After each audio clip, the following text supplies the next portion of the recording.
क्या लीडर के जाने से किसी साम्राज्य का अंत हो जाता है? नहीं। चंगेज खान की मृत्यु के पश्चात उसके उत्तराधिकारियों ने उसके साम्राज्य का विस्तार बहुत लंबे समय तक किया और इतिहास के पन्ने बहुत लंबे समय तक भरे। तो hello everyone, this is Mayank Dube and you are welcome to Fuki education. So आज हम लोग पढ़ने वाले हैं क्लास 11th हिस्ट्री का चैप्टर 3 नोमैडिक एम्पायर, जिसमें आज हम पढ़ेंगे the Mongols after Genghis Khan.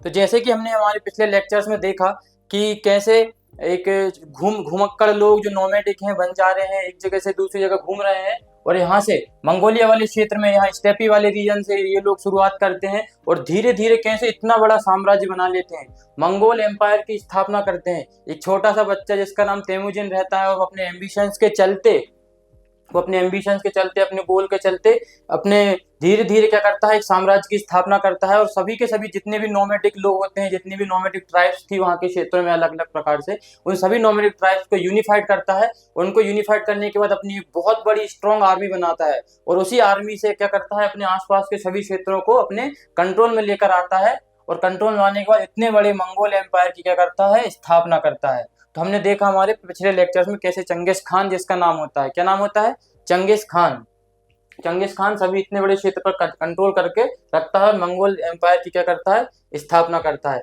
हमने पिछले लेक्चर में करियर ऑफ चंगेज खान पढ़ा था। अब इसके बाद आज हम देखेंगे the Mongols after Genghis Khan. जब चंगेज खान की डेथ हो गई उसके बाद मंगोल्स का क्या हुआ? क्या साम्राज्य का अंत हो गया? नहीं, उसके पश्चात भी उनका साम्राज्य चलता रहा बहुत लंबे समय तक। तो हम इसमें देखेंगे we can divide Mongol expansion after Genghis Khan death. अब चंगेज खान की मृत्यु हो जाती है 27 में into two distinct phases। अब देखो दो प्रकार से देखेंगे। First which spend the year 1236 to 42। अब इस समय से इस समय तक एक फेज देखते हैं 1236 से 42 तक, when the major gains were in Russian steppes, Bulgar, हमारा जो वेस्टर्न वाला रीजन है, रशियन स्टेपीज, बुल्गार, की, पोलैंड एंड हंगरी, ये वाला रीजन, रशियन स्टेपीज वाला हमारा ये वाला रीजन की बात करें तो यहाँ पे धीरे धीरे पहले क्या होने लगा, इस फेज में इस क्षेत्र में क्या होने लगा, एक्सपांशन चल रहा था। कहाँ पे? 36 से 42 के बीच में। 36 से 42 के बीच में क्या हमारे वेस्टर्न वाले रीजन में क्या चल रहा था, एक्सपांशन चल रहा था। उसके बाद देखते हैं सेकंड फेज में। The second phase including the year 1255 से लेके 1300 तक led to the conquest of all China. अब इस समय चाइना पर कंक्वेस्ट चल रहा है 1279। कब? 1279 में Iraq, Iran and Syria, China, Iraq and Syria. अब देखो 1255 से लेके 1300 तक, कब से? 55 से 1300 तक ये चाइना वाले रीजन में कर रहे हैं अपना एक्सपांशन, और चाइना वाले रीजन से फिर हमारे ये वाले रीजन में आ गए हैं, ईरान वाले रीजन में, इराक वाले रीजन में, ये वाले क्षेत्र क्या करने लगे हैं, अपना एक्सपांशन करने लगे हैं। ऐसे धीरे धीरे एम्पायर बढ़ने लग रहा है। किसकी मृत्यु के बाद? चंगेज खान की मृत्यु के बाद।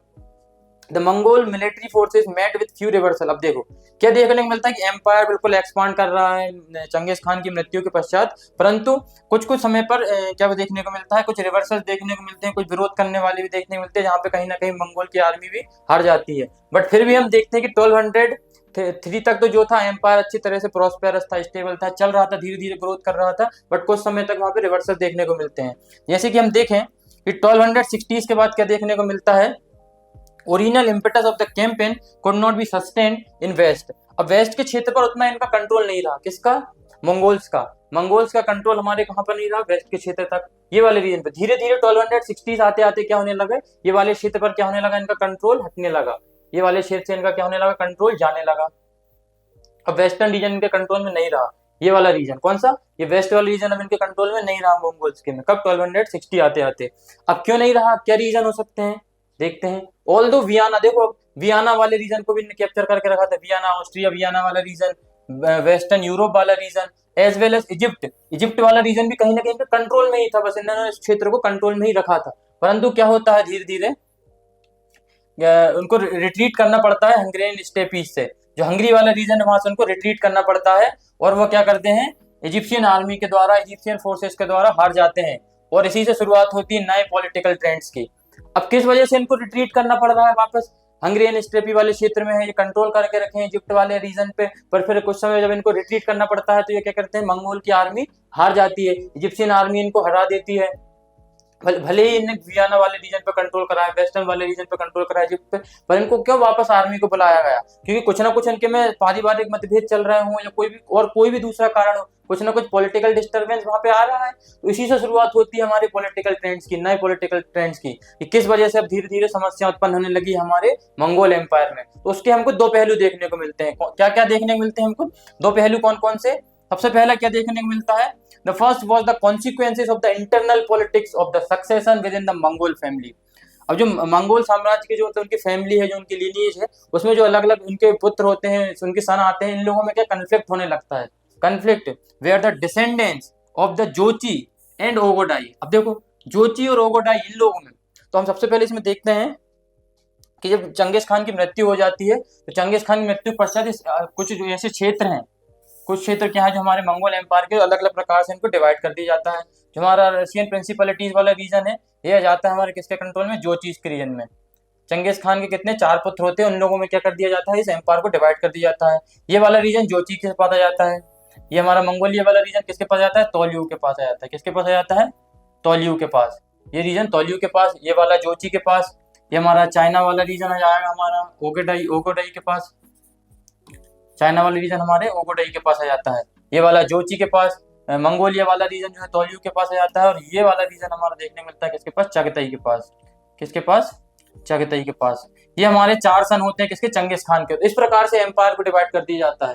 किस प्रकार से? जोची को मिल जाता है रशियन प्रिंसिपलिटीज वाला, और ये हमारे ईरान पर्शिया वाला रीजन चगताई को मिल जाता है।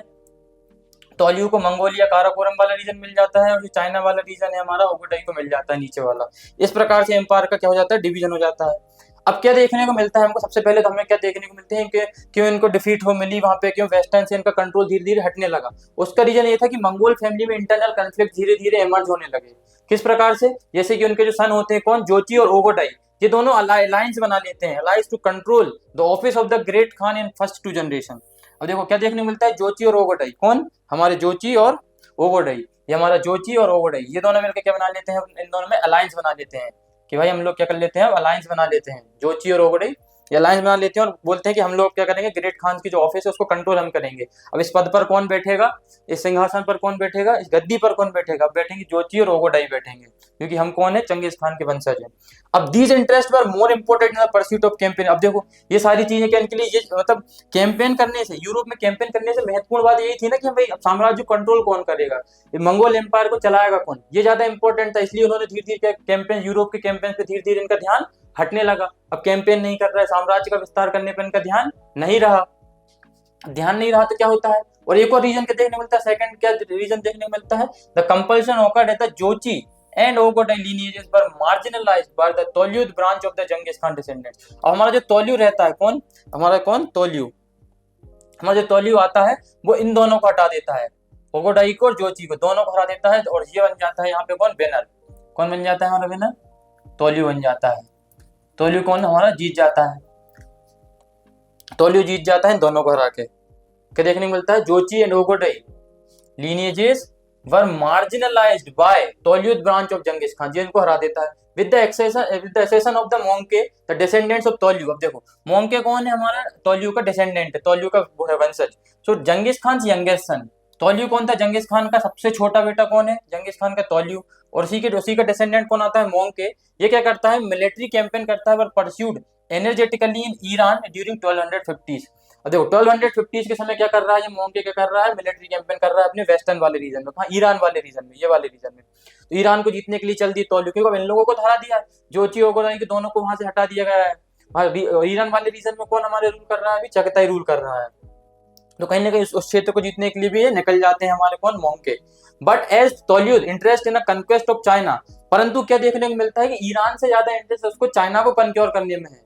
किसको? तौलियू को। तौलियू को किस में ज्यादा इंटरेस्ट है? ईरान को ना कन्क्वेस्ट करके चाइना को कन्क्वेस्ट करने में ज्यादा इंटरेस्ट रहता है, क्योंकि चाइना उनके बिल्कुल नीचे ही रहता है। ये देखने को मिलता है। देखो ये हमारा चाइना वाला रीजन, ये तौलियू को ज्यादा इंटरेस्ट ये वाले रीजन में कैप्चर करने रहता है, क्योंकि कहीं ना कहीं देखा जाए तो आज भी ये सोंग के कंट्रोल में। तो हम देखते हैं 1270 के बाद ही देखने को मिलते हैं, समथिंग अराउंड 1280-79 ये वाला रीजन भी किसके कंट्रोल में है? अभी भी चाइनीज लोगों के कंट्रोल में। सोंग डायनेस्टी यहाँ पे रूल कर रही है। तो अभी भी तौलियू को क्या रहता है इंटरेस्ट कि हम ये वाले क्षेत्र को ज्यादा पहले जीत लें, ना कि इसको।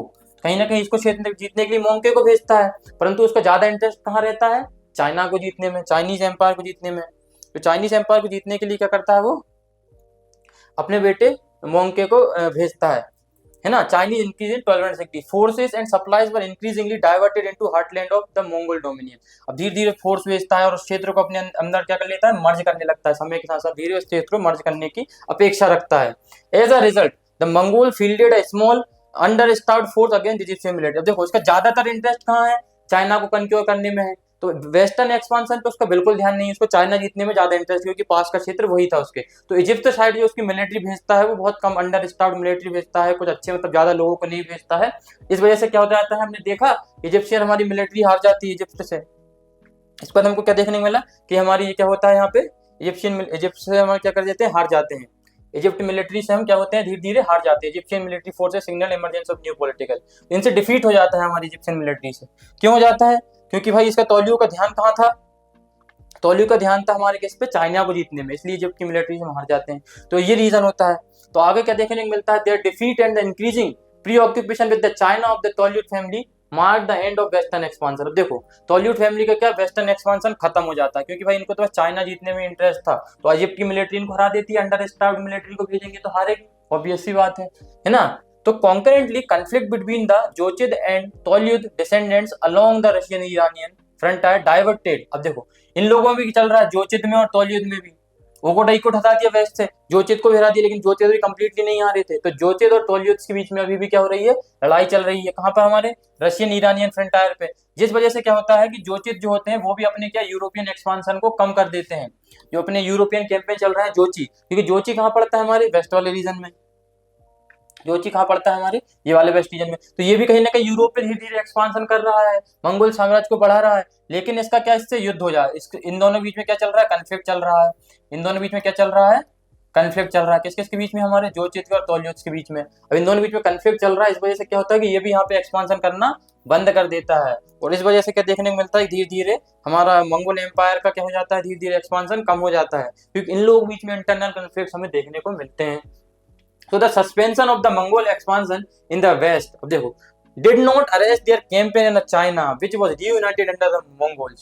अब देखो, अब ये इसका ये मतलब नहीं कि हमारे वेस्ट में एक्सपांशन खत्म हो गया तो हम सभी क्षेत्र से हमारा एक्सपांशन खत्म हो जाएगा या हमारा कंक्वेस्ट करना कम कर देंगे। लेकिन उन्होंने क्या किया, चाइना को जरूर अपने कंट्रोल में रखा। किसको, चाइना को अपने कंट्रोल में रखा। भले ही वेस्ट में हार गए, लेकिन चाइना अभी भी उनके कंट्रोल है। और बाद में जाके क्या करते हैं, चाइना को क्या करते हैं, ये यूनाइट कर लेते हैं। चाइना को क्या कर लेते हैं, ये यूनाइट कर लेते हैं। Paradoxically it was the moment of the greatest success that internal turbulence between the members of ruling family manifestated. अब देखो, भले इतनी सफलता है, इतने बड़े बड़े क्षेत्रों को जीत लिया इन लोगों ने, इतनी दूर दूर के क्षेत्रों को इतने हासिल किया, अपने एम्पायर में मिलाया, पर उसके बावजूद भी उनके इंटरनल कन्फ्लिक्ट की वजह से वह धीरे धीरे सही प्रकार से अपना प्रशासन, अपना एडमिनिस्ट्रेशन नहीं चला पाए, उन क्षेत्रों पर अपना कंट्रोल सही ढंग से नहीं बना पाए। So the next session discuss the factor that led the sum of the greatest success of the Mongol. और अगले इसमें क्या देखेंगे हम, अगले सेक्शन में, अगले टॉपिक में हम देखेंगे कि कैसे इन लोगों ने और अपने राज्य का विस्तार किया और कैसे धीरे धीरे इनके क्या होते हैं, एम्पायर में चेंजेस आने लगते हैं, है ना। इस प्रकार से मंगोल एम्पायर था। तो इसी के साथ हमारा आज का सेक्शन होता है कंप्लीट। तो मंगोल्स ने यह प्रूव किया कि ग्रेट लीडर्स के बाद भी ग्रेट लेगेसी चलती रहती है। So thank you very much and don't forget to like, share and subscribe. Thank you.